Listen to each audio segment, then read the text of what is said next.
Hi, folks. Jared Brennan here. Hopefully, I'm a familiar face at this point. I am thrilled to be back at Cybersecurity Days, sharing information about what I've learned and what I know to help you be secure both at work and at home. Don't let the title of this talk fool you. This isn't fear, uncertainty, and doubt. This isn't sky is falling, Jared trying to scare you into doing things. I just want to be practical in this conversation and very straightforward. I would hope you expect nothing less in talking about what it's like to use services online like email and social media and collaboration tools and think that a cyber criminal is going to choose somebody else to target. The unfortunate reality that we're seeing in the world today is that if you're online, you are a target. And there are things you can do to protect yourself, but you've got to be proactive in doing them if you're going to minimize the risk of something happening that disrupts either your personal or professional life. Now, here at the university, I've shared a number of talks. I know back in 2018, I talked about the dark web and the deep web. I shifted into digital identity the following year, and really in 2020, dove into what it's like to take ownership of your identity online. I want to extend everything I've shared with you so far into the space of protecting yourself on these specific platforms, because this is where we're seeing a lot of the attack activity shift. But before I do that, I have a few names I want to mention. Robin Sage, Mia Ash, and Marcela Flores. Any of these ring a bell? If not, that's okay. I'll come back to those in just a moment, but I just wanted to plant that seed. One of the reasons you are a target online, you and me both, is because our data has value. And it's the monetary value of that data that drives the theft and then underground sale of information. And you can see here, I pulled some information from a website called The Conversation. I've got links here at the end of the presentation that you can check this out on your own at a later time, where they've looked at not just how much these different private data elements are worth on the dark web right now, but what were they worth previously? How are we seeing shifts and changes? And it was interesting to see credit card details with an account balance of up to $5,000 jumped from $20 to $240. Online banking information jumped from 65 to 120. We're seeing most of this data increase in value while some of the things are decreasing. But still, your Facebook account, even being worth less this year, is worth $65 to a cyber criminal. Instagram, $45, Twitter, $35, Gmail, $80. Now, yeah, the value has gone down, but in part, I believe that's because the market is flooded with credentials. So the supply has gone up. It's not that the demand is decreasing. It's that the attackers are getting ways into these accounts, which means that there is a thriving market for your social channels. But I want to help you get ahead of that. I found in my own life, it helps me if I understand how I'm using these different technologies. And I wanted to compare some of my own usage to some statistics that I found on sites like TechJury and Backlinko, and then Statista, which is one of my favorites. Very nerdy stuff, but I don't need you to go out there unless you want to. I'll do it for you. The average number of apps that a person has on their smartphone, according to one of these resources, was 40. I'm an outlier. I've got over 200. And I know you're thinking that's ridiculous. Yeah, it is. But I'm an early adopter. I like technology and understanding how I might be able to use it to enhance my own personal life or to enhance my relationships or connections with other people. I will try things, even if they have a very specific use. But even if I take myself out of the equation and look at the average user, those are 40 individual apps that an attacker could target if they wanted to come after you through this technology. The number of social media accounts that each of us has, this number surprised me. It's over 8. The actual number is 8.4, but I thought 8 was a nice round number for today's conversation. I think what's interesting here is that it's not just the accounts that we use, but it's the MySpace accounts that are still hanging out there, right? Tom misses us, wants us to come back. It's these platforms where we'll set up an account, use it for a little bit, stop using the platform, but never turn off the account, never delete our data. And then the average number of software as a service applications that each organization uses, this was a kind of a mid to large enterprise level organization. The average number was 80. Here at OSU, you can talk to folks like Amber and get her take on how many apps the university is really using, because it's a lot more than 80. And if you were to take these numbers and look at your own personal life, what this represents is the attack surface that an attacker might choose to focus on when targeting you or your friends or your family or your coworkers. They have so many different vectors that they can come at, that it's incumbent upon us, not just the IT folks, not just the security folks, everybody, to understand how an attacker thinks, how they're coming at us through these platforms, and what we can do to get ahead of it. And of course, here we are in a conference, thousands of us talking remotely. We are using a technology that has exploded in popularity over the past 2 years. And I, having worked in this field for a long time, was wondering when this tipping point occurred. Did I have pandemic on my bingo card? Absolutely not. It doesn't matter. Here we are. We are now leaning into these remote technologies. We are leaning into collaboration tools. I found an article online about a professor at OSU from 3 years ago. So this is a full year before the pandemic. He was using social media to do check-ins. He had office hours virtually at 10 o'clock at night because he was meeting his students where they are. And now that remote interaction, that remote collaboration has become commonplace, which means the attack surface has shifted. Attackers are seeing these trends too. And they know that security teams are in this new space where we've been thrust into this digital transformation, whether or not we were ready. And what that means from a defensive standpoint is that we may not have visibility into everything yet, let alone have policy and have controls designed to protect people from those attackers. And cyber criminals are taking advantage of that gap. So let me step back, because I'm talking about how things look today. This isn't really that new. This is Robin Sage. Only Robin Sage isn't a real person. She was this is a photo of a real person that was taken to create this persona online in 2009, over a decade ago.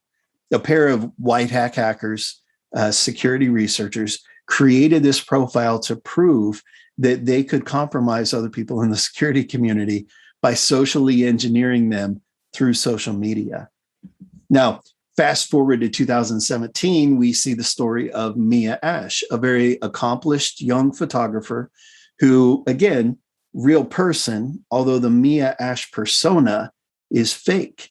What's concerning here is that this profile of this young photographer was created by a nation state to target individuals. I want to say this one was within the aerospace industry, but it was one of those industries that's awfully close to national defense, because this nation state knew that if they put this information in front of certain individuals, the likelihood of those individuals building trust and divulging things that they shouldn't was going to go up.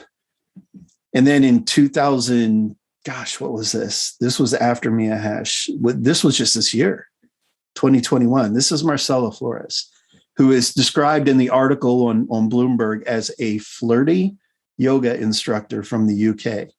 Same MO as Mia Ash. This profile was used to target individuals through social engineering with the intent of getting them to divulge information, again, through a the term we use is advanced persistent threat, whether you like it or not. But it's that state-sponsored nation state activity. Scary stuff. But let me pull that back and look at personal stuff. Just this, it was late summer, early fall of 2021. We saw, and I hate the term smishing, but it is what it is, SMS phishing.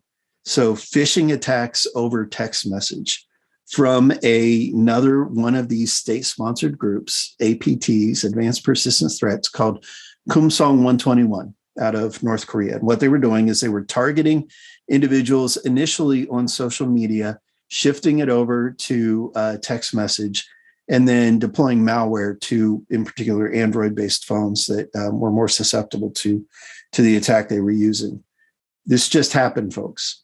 And the tools and techniques that they're using weren't these state-sponsored, let's go after everybody. Now, some of that's high-profile targets where they started, but it's growing in popularity as a technique. Now, if you know this guy on the left, I will be amazed because he doesn't exist at all. I went to the website thispersondoesnotexist.com. It's fantastic. Check it out. And scrolled through until I found a picture that I thought, yeah, let's use that for today's conversation.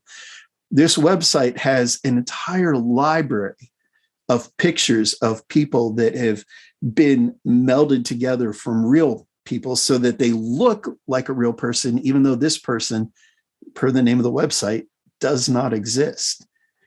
If an attacker wants to create a social media profile that you can't track back, like with Robin Sage and Mia Ash, who were, well, and even Marcella Flores, who are real world people, flesh and blood, whose profile pictures were co-opted for these attacks. Now I can create fake social profiles with fake pictures that investigators aren't going to be able to determine are actually fake. Now, you may recognize the two people on the right, President Obama and then Jordan Peele, one of the greatest filmmakers of our time, but we'll get into that at another juncture. This pic I pulled from BuzzFeed. I've got this, this one was CNET, which links out to BuzzFeed. Again, links at the end of the presentation, where Peele used his Obama impression, which is hilarious, to do a deepfake video using an actual clip of Obama altering the facial features enough to make it look like what Jordan Peele was saying was actually being said by President Obama. The implications of that can be terrifying. If we put fake videos from very high-profile individuals, whether they're political leaders or celebrities or CEOs or registrars, right? Whoever it is, right? Pick the people at your organization that could be targeted, run them through this deepfake tech, and now socially engineering people becomes a lot easier. It looks a lot less sketch and a lot more realistic. So again, this exists. There's no point in us trying to pretend it doesn't, right? Let's take a look at where we are now and take a look at what we should be doing to protect ourselves. But let's look at it through the lens of cyber criminals and people who are abusing this technology for whatever reason. The organization I'm with right now, Safeguard Cyber, does a lot of work in this space of understanding how these platforms are being used. And we were talking to a university who shared with us that a professor started a class over Zoom. And during class, a number of students turned off their cameras and they all had the same profile pic and changed their names. So from the professor's perspective, they all look like the same person. If you've ever used somebody else's link to log on to a Zoom meeting, chances are this has happened to you, that person's name shows up at the bottom. While they did this, one of them issued a death threat to the professor through chat. Now, how is the security team or the IT team going to go back and identify the individual who issued that threat when it looks like 4 individuals in this virtual chat were all the same person, right? See the challenge there? And then more recently, I was speaking with one of my coworkers And we had he was watching an event on LinkedIn Learning, or LinkedIn, the platform in general. And it was a speaker from the LGBTQ community talking about diversity in hiring practices. And during this remote session, one of the participants jumped on and started issuing some pretty hateful language and slurs. And it was a very disruptive event as a result. And when I look at scenarios like that, these aren't sophisticated cyber criminals who are trying to steal your credit card data. These are everyday users disrupting these platforms, creating situations and scenarios that we're trying to protect people from. So that's one scenario, but let me flip that around and let me look at intellectual property for a second. When we talk about data classification, we talk about data protection, especially for universities that do research. The notion of how do we collaborate with this information and protect the integrity of it, make sure people don't change any of the data, and at the same time, make sure it's released in an orderly fashion so that we're not publishing too soon, so that we're publishing in a way that encourages the likelihood of, as an example, if you have a technology commercialization office who's trying to take that technology and feed it into the larger marketplace to generate revenue to fund future research. Right? There's a lot of questions around how we protect that data. And if I look at this in the private space, EA, which huge gamer, so this story hit close to home. They had a breach last year with FIFA, their popular soccer game, football game. And this game has a competitive league and players share their private information. And the data associated with these players was compromised by a cyber criminal and published on the web. You may or may not have heard of this story. It's pretty low key given some of the larger data breaches that we've seen since then. And unless you're a gamer and unless you were impacted by that breach, it may have flown under your radar. This year, EA saw a much bigger attack. And in this one, it was leveraging their collaboration platform. You may use Slack. You may use multiple instances of Slack. I'm actually a member of, I think, close to a dozen Slack communities, work, creative, and cybersecurity industry. Slack is a collaboration tool, if you're not using it. That's a blend of it feels like email, it feels like chat. It's got video and audio conferencing, so you can do calls, whether it's audio only or video. Pretty popular platform. The attackers went to the dark web and found an authorization token for EA's Slack instance. And what I mean by that, it's just a little bit of data that you plug into your browser. You go to the website, and when the browser sees that little bit of data, it says, oh, you're supposed to be here. So it let this attacker get into EA's Slack environment and look like a Slack employee or look like an EA employee. So this wasn't a password guessing attack. It wasn't a social engineering attack yet. It was just an attacker spending literally $10 is all it cost them for this information. And then they're inside the EA Slack environment, wolf in sheep's clothing, right? They look like they're supposed to be there. They pretended that they were an employee who lost their phone at a party, which meant they didn't have the multi-factor authentication token app, which meant that they couldn't log in and do their job. Help desk, can you please give me a new token? Here's my new phone number. Long story short, they got away with over $3 billion in intellectual property from EA. They got their FIFA source code, so the FIFA players hit again. And they also got I believe it's the Frostbite engine, which is underneath their BattleNet property. Two incredibly important games in the EA ecosystem from a company perspective. But if I look at that same attack scenario, if someone were to get into your university collaboration tools, whether it's Slack or Teams or Zoom, and they start pretending to be somebody they're not, Could they do the same thing? Could they get in and steal your data, change your data, do something to disrupt the research that you're performing? And again, not new. While this attack very publicly came to light this year, this counterintelligence strategic partnership intelligence note, which is from the FBI and they call it SPIN, and I think that's hilarious, but not getting into that. There's this paper that they've written. I've got a link to it at the end, where they talk about academic espionage tradecraft. So in 2015, they were issuing warnings. The URL you'll see goes out to the University of Maryland, Baltimore County. But they were issuing warnings that cyber criminals are using social media manipulation to commit academic espionage. And we've seen, there are a couple of other things here, because studying abroad, we've seen instances where nation states will send students to universities to get them enrolled in programs that will give them access to research so that they can siphon that off and send it to folks back home. There are instances of that have been made publicly available. But the notion that they're using social media is not new and hasn't been for literally years. But it's not always sophisticated, complicated cybersecurity attacks that we're talking about.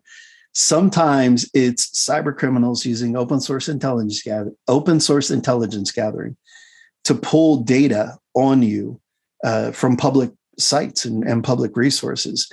If you answer any of these quizzes on social media, like Facebook, we see these quizzes pop up all the time. One example I've used in the past, and it's right here, so I'm going to use it again, is, hey, what's your porn name, right? And it's not saying that they think they recognize you from somewhere, but it's a silly little game where you say, if you use your middle name and then the model of the first car you had, that's how you would come up with your porn name. Haha, it's funny, we laugh about it. But what we've done in answering this question is given away the answers to 2 secret questions that most password reset portals ask us to plug in, right? What's your maiden name? Where did you grow up? Who was your first grade teacher? If you look hard enough on your social media platforms, you will find that not only is almost every question that shows up as like the default set of secret questions in one or more of these quizzes, but the quizzes are getting better. The quizzes are asking more obscure questions because security teams have been forced to use more obscure questions so that people can't just guess these answers. Well, now they don't have to guess, folks.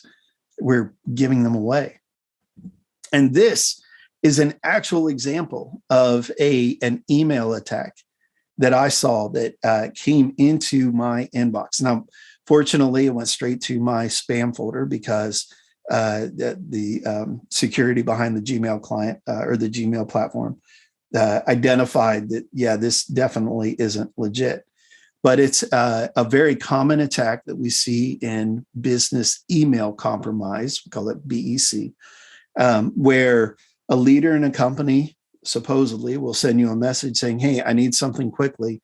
Can you send it my way? Only it's not really from them, which is why it's fairly easy. If we see the name of the company and we see @gmail.com and the name of the sender, there's some pretty straightforward criteria that Google can use to identify and contain these threats. The one on the right is one that I created based on this same idea, but where we're shifting from business email compromise to business collaboration compromise. Now here I'm in WhatsApp and I send a message. Excuse me. It's very similar to one that I saw in my retail days when my CIO came out and said, somebody's hacked into my Facebook account. And they sent a message very similar to this one to all of her friends to get them to wire money to an account that the attackers controlled. Hey, this is so-and-so, right? I'm using my wife's account, which gives you, oh, well, that's why it's probable deniability, right? Is that it? Where you said, oh, yeah, now I understand why he's not using his phone. I have a meeting in 3 minutes, urgency, and I can't get into Zoom. Send your password my way. Person in a position of authority asking someone who's part of their organization to take action. I'll reset it. I'll reset mine with IT after the meeting, giving you some level of assurance that it's okay. They're going to fix it once things settle down. They just need you to act quickly. This is what we're calling business collaboration or business communication compromise, where it's not just email that we have to be worried about. It's messages like these in WhatsApp, Telegram, WeChat, in LinkedIn, Facebook, in your Twitter DMs, in Slack, in Teams, in Zoom, in WebEx. It's every one of these tools that your IT department and your security department can't necessarily see into yet in order to protect you, which is why I think it's on you to take some action to protect yourself. First thing, update your application security settings. By now, I would hope that you're using some sort of password manager. If not, then maybe this is your chance today to start. Create strong, complex passwords that you don't need to remember. I use random letters, numbers, and characters, at least 20 digits long. And I can't tell you the password for virtually any of my accounts because my password safe remembers them for me. It's very convenient. And once you enable strong passwords, I also think you should turn on multi-factor authentication. I think Facebook's approach to MFA is garbage. Sorry, folks at Facebook, you could do better. But every other vendor, even like Twitter, who, if they're using SMS to send you a text message, it's better than not having a two-factor at all. And I know for the security people and the technology people listening in, yes, there are weaknesses in SMS that an attacker could exploit to get around. There are ways to get around that control, but it's harder than just username and password. And so get better bit by bit, right? You don't have to be perfect out of the gate, but just start to make some changes to make things better. And news that we're seeing from Microsoft, they just announced that they're really leaning into this idea of passwordless authentication, which, hallelujah, it's about time, but it's going to take a minute to get there. It's complicated. What you see here, the YubiKey, I actually have a couple of YubiKeys. When I log into Twitter, I haven't been using username, password, multi-factor, or any of the multiple steps of logging in. When I go to Twitter and plug in my username, it asks me to put in my YubiKey. I touch the little gold button, and bam, I'm in. Now that's kind of neat. And I'm going to nerd out for 1 second, right? You'll hear terms like FIDO Alliance, you'll hear WebAuthn, you'll hear CTAP. For the non-technical folks, you don't need to know any of that. It doesn't matter. It's the IT folks and the security folks and the people who are going to be managing and deploying these technologies who are learning about what this means and what it would look like. Now, I do think it's shady that Microsoft, with their push to passwordless, is only supporting Edge and Firefox out of the gate. So if you're a Chrome user, they're being very intentional to say, we're not building it in for one of our biggest competitors, but give it time. It'll come. And I also think it's neat. I had a chance to listen to one of their product VPs talking about what they're doing in this space. And she was talking about how biometric wearables are coming. And when I say that, if I look at the Apple Watch, I mean, we're pretty close if we're not already there. But she was specifically talking about a ring that, you have this ring, and then when you sit down on your laptop, you hold your ring near the device, and boom, you're logged in. No username, no password, anything. Your identity is right here, which will fundamentally change like the trust that you build into when you get married and when you exchange rings, right? With this ring, I thee wed, and I give you all of my credentials to all my stuff, right? It's a whole different vibe. But again, we'll talk about that some other time. That's a conversation for another day. But in addition to making sure your security settings are tight, update your privacy settings. Security and privacy are not the same thing. They're related, but they're not identical. Security is all the controls that we use to protect from disruption, from bad things happening. Privacy gets into how you, as the consumer, the customer, the end user, the person, how you want your personal information to be shared with other people. Every one of these social profiles, I have the links here directly to their privacy pages. So you can go in and see, what can I turn on? What can I turn off? Who can see my status updates? Who can see my tweets? What can my followers on TikTok see about me? Right? There's all of this opportunity out there for you to take ownership of your digital identity and to apply privacy settings that are going to protect you from people you don't trust. The platforms aren't going to turn all that on by default, though, because unfortunately, the ad revenue they get is greater if the people they're selling that data to know more about you.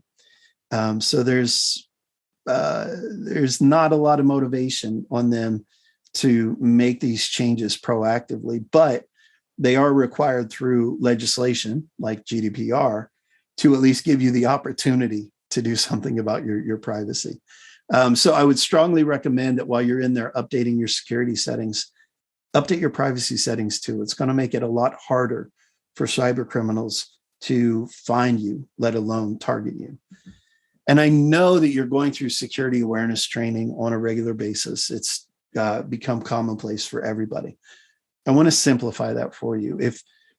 If there are only 3 questions, these are the 3 questions that I ask myself. And if there are only 3 questions that you ask every time you see something suspicious, I'd recommend you build these into your day-to-day to help you identify when someone is targeting you with one of these attacks. Number 1, do you know and trust the sender? Right? That's step 1. If you don't know them, I'm in the habit now of just deleting a lot of stuff. If I don't know you and you send me something, I'm going to delete the first one. And if it comes through a second time, maybe you're really trying to build a relationship with me, but I've decided that I'm not going to take that chance on that first message. Are they pressuring you to act now? Classic, very effective technique of social engineers is putting some kind of urgency on it, right? This has to happen within the next few minutes. It has to happen by the end of the day. If you don't take this action within the time frame I'm giving you, somebody will frown at you, right? Whatever the concern is, that pressure is enough socially to get us to react because we don't want to upset anybody. We don't want to make anybody angry. And then the last question I ask is the offer too good to be true? Now, sometimes you will have something land in your lap, this little windfall that is fantastic, and you don't want to pass up that opportunity. But if you combine that notion of, is it too good to be true? Am I being pressured into acting quickly? And do I know the person who's trying to get me to act? Those 3 questions will help you identify and shut down the vast majority of social engineering attacks. And so build that into your own life. Tell your friends, tell your family. Of all the things you learn, I found that those 3 carry the most weight. Those 3 have the biggest impact. And then the last thing I want to recommend, and this is a delicate conversation, if you are using online collaboration tools for research or for a side project, and you are keeping that from the IT department, they can't help you. Like, as an end user of these platforms, if you found something that really works and you want to use it, but you're afraid that IT and security are going to shut you down when they find about it, so let's keep it on the DL.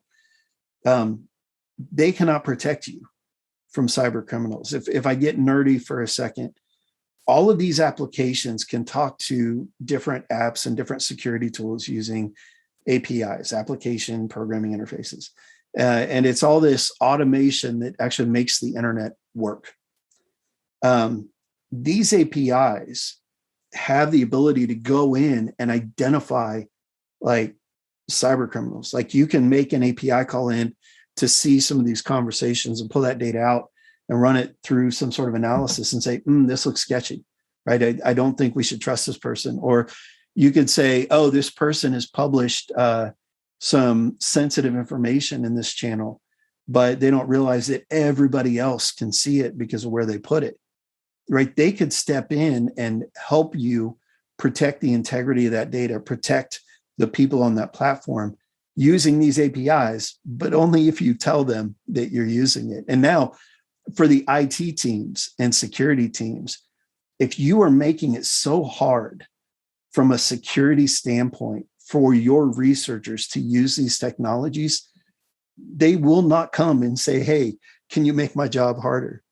You've got to meet them where they are. You've got to identify ways to put controls in place that are non-intrusive, that give them the ability to do what they're trying to do, to collaborate, to do this research, to publish information that's going to make the world a better place. And that, in my experience, can happen if you shift the conversation from pure security to risk. What's the risk to the university if this information goes out? What's the risk if this data is published or altered? Right? It's got to be a conversation between everybody. If you're hiding things from one another, if you're coming across too strong, it'll never work. And it can work. Somebody has to come to the table. Somebody's got to be the one with the olive branch. And then the one thing I wanted to share before I wrap up here, I am a supporting member of the Electronic Frontier Foundation. I've got some really sick hoodies and caps and t-shirts and stickers. They send me all the cool swag, but that's not why I do it. I do it because I think this privacy stuff is a big deal. And I think that we have to keep pushing to get better at it, at putting pressure on large organizations to be responsible stewards of the private data we're trusting them with.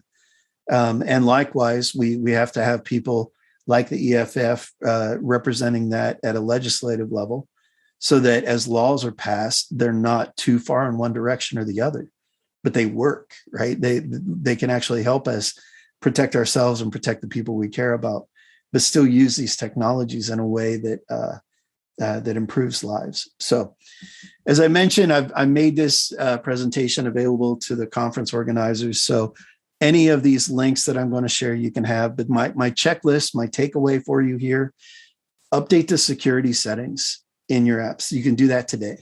Heck, you can do it right now. I know we're at the end of the talk, but it only takes a few minutes, and I don't know whether or not you're watching, so I'm not going to be offended. But go into the security settings for your app, turn on or change your password, make it stronger, turn on multi-factor authentication. Simple for you to set up, challenging for a cyber criminal to get around. And update your privacy settings. This one takes a little more thought, because as soon as you protect your tweets, now if you want Will Smith or Tom Cruise to chime in on one of your tweets, unless they're already following you, they're not going to see it. So, take some time to think about how you want to use these platforms and what information you want to publish out there, and ask IT to help you secure these tools. Bring the technical teams, the security teams to the table and say, look, I'm trusting you. This is what I want to do. Help me do it, but help me do it securely. I've got resources here, links to all the statistics I mentioned, some of the stories on those social media profiles like Robin Sage, Mia Ash, Marcela Flores, that research file from the FBI on academic espionage tradecraft, and a few other resources I think you'll find helpful. My last ask for you: if you use LinkedIn, connect with me.